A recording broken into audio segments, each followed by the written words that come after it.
नमस्कार दोस्तों, welcome to my student. आपको हम बताएंगे मोमेंट, और मोमेंट के 4 जो मोमेंट होते हैं म्यू1, म्यू2, म्यू3 और म्यू4, इसके बारे में हम लोग आज स्टडी करेंगे। तो इसमें मोमेंट होता क्या है, जैसे कोई आरथ सेंट्रल मोमेंट है जिसका वेरिएबल x है, अबाउट द मीन x बार है, यानी कोई डेटा दिए गए हैं उसका हम लोग मीन निकालेंगे और फिर आरथ मोमेंट निकालेंगे 1/N summation fi xi minus x बार की होल पावर r। तो इसको हम सेंट्रल मोमेंट भी बोलेंगे। और इसके बाद में आरथ मोमेंट किसी पॉइंट के लिए, जिसको रॉ मोमेंट बोलते हैं म्यू आर, इसके बारे में हम लोग डीपली स्टडी करेंगे। तो चलिए शुरू करते हैं। हमारे वीडियो को शेयर करिएगा, लाइक करिएगा, सब्सक्राइब करिएगा। आपको हम इसको सॉल्व करके दिखाएंगे। तो चलिए शुरू करते हैं। तो पहले डेटा का हम मीन निकालेंगे, और मीन जब निकल जाएगा तो म्यू आर इक्वल टू, जो फार्मूला होगा 1/N समीशन एफ आई क्या होगा, फ्रीक्वेंसी होगा, और एक्स आई में से एक्स बार को माइनस कर देंगे और पावर आर लगा देंगे, एफ के साथ मल्टीप्लाई कर देंगे। तो इस तरीके से मोमेंट अबाउट मीन निकल जाएगा, जिसे हम सेंट्रल मोमेंट कहते हैं। ठीक है, तो ये central R H central moment का फार्मूला होता है। इसके बाद में किसी पॉइंट के लिए, ये तो अबाउट द मीन था, किसी पॉइंट ए के लिए अगर हम निकाल देंगे तो उसको म्यू डैश से रिप्रेजेंट करते हैं 1/N f I x I minus a की पावर आर हो जाएगा। तो इसको बोलते हैं रॉ मोमेंट। तो ऑब्जेक्टिव क्वेश्चन में सारे टाइप के डिफिनेशन पूछे जा सकते हैं। ठीक है, तो चलिए अब हम बात करते हैं जो 4 मूवमेंट होते हैं उनके बारे में डिस्कस कर लेते हैं।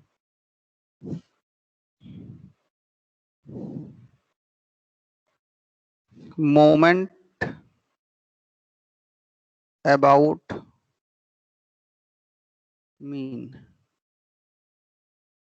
मोमेंट अबाउट मीन, यानी जो हम मोमेंट निकालेंगे किसके अबाउट में निकालेंगे, मीन के अबाउट में निकालेंगे। ठीक है, तो let x bar be the arithmetic mean. यहां पर अर्थमेटिक मीन है,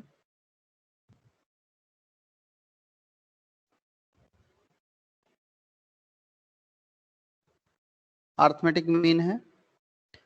तो म्यू आर का फार्मूला जैसे कि हम लोग जानते हैं 1/N summation are equal to 1 to a I equal to, यहाँ पर आई होना चाहिए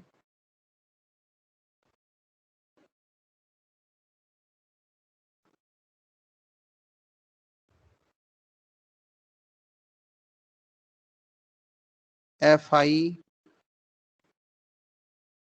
एक्स आई माइनस एक्स बार की पावर आर, ये फार्मूला होता है।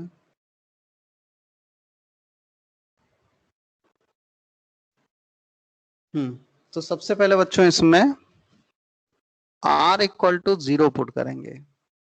तो 0 पुट करेंगे तो इसको म्यू 0 कहते हैं।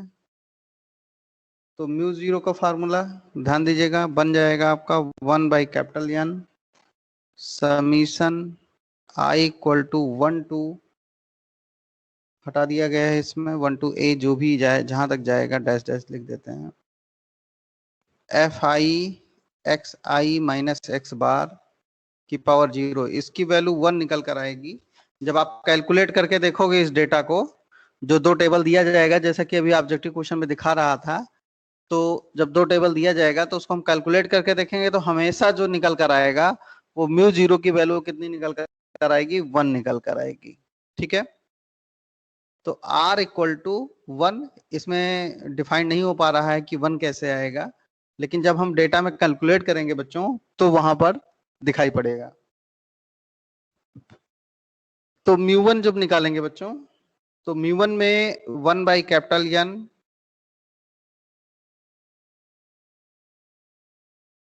r बराबर 1 से n, मान लिया n तक गया है, तो एफ आई एक्स आई माइनस एक्स बार की पावर 1, इसको जब कैलकुलेट करेंगे बच्चों तो ये 0 निकल कर आएगा।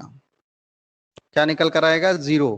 तो किसी ऑब्जेक्टिव क्वेश्चन में अगर चारों मोमेंट दिया गया हो तो दो मोमेंट का तो आंसर निकालना ही नहीं है, दो मोमेंट का आंसर निकालना ही नहीं, क्योंकि म्यू 0 की वैल्यू 1 होगी और म्यू 1 की वैल्यू क्या होगी? 0 होगी।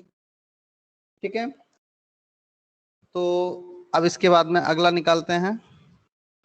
r बराबर 2 के लिए, r बराबर 2 के लिए mu 2 1 by capital N summation I equal to 1 to N fi xi minus x bar का whole square. Sir 1 to infinity के लिए, सॉरी n होगा, ये इन्फिनिटी नहीं होगा, कोई स्पेसिफिक डेटा तक जाएगा। ऐसे म्यू 3 निकलेगा 1 by capital N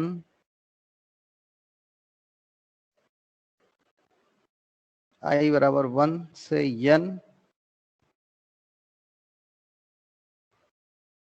fi xi minus x bar का क्यूब। ऐसे r बराबर 4 निकाल देंगे तो ये चारों पांचों कोफिशिएंट की वैल्यू डिफाइंड हो जाएगी।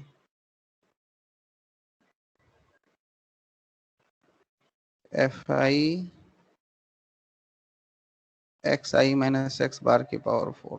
ठीक है, तो ये चारों मोमेंट है और इसमें जो म्यू2 होता है इसको वेरिएंस बोलते हैं। म्यू2 क्या कहलाएगा? वेरिएंस कहलाएगा। तो ये चारों मोमेंट के फार्मूले होते हैं बच्चों, इसको याद कर लीजिए। म्यू2 क्या कहलाएगा? वेरिएंस कहलाएगा। ठीक है, तो ये चारों मोमेंट के फार्मूले आपको याद करना है। हाँ बोलो। पेज से पीछे कर दीजिए। फिर से एक्सप्लेन कर दें? नहीं सर, इसका एक पेज पीछे सर, थोड़ा 1 मिनट के लिए। अच्छा अच्छा अच्छा, ओके ओके ओके, ठीक है कर रहे हैं। सर यहाँ पे थर्ड और फोर्थ पे इंफिनिटी लिखा है। इंफिनिटी नहीं लिखा है, ये n लिख लो। हाँ सर, यही थर्ड पूछना फोर्थ n की जगह पे इंफिनिटी हम क्यों ले रहे हैं? n होगा, n होगा, वो गलत लिख दिया है मैंने, n नोट कर लो। सर आपने पहले भी एक बार बताया तो वो भी इंफिनिटी वहां भी करवा दिए थे। नहीं नहीं, इंफिनिटी नहीं होगा, n होगा। Okay sir. पहले वाला ढूंढ लो, मैंने n ही लिखाया होगा। नहीं सर, इंफिनिटी है। अच्छा ठीक है, तो n कर लो उसको। Okay sir.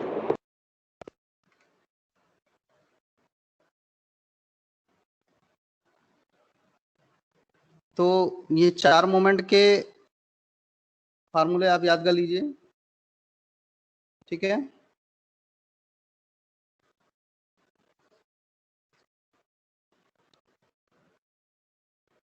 नोट कर लिया सारे बच्चों ने? तो चलिए वो पहला क्वेश्चन लगाया जाए जो क्वेश्चन दिया गया था उसमें, यूनिट 3 का।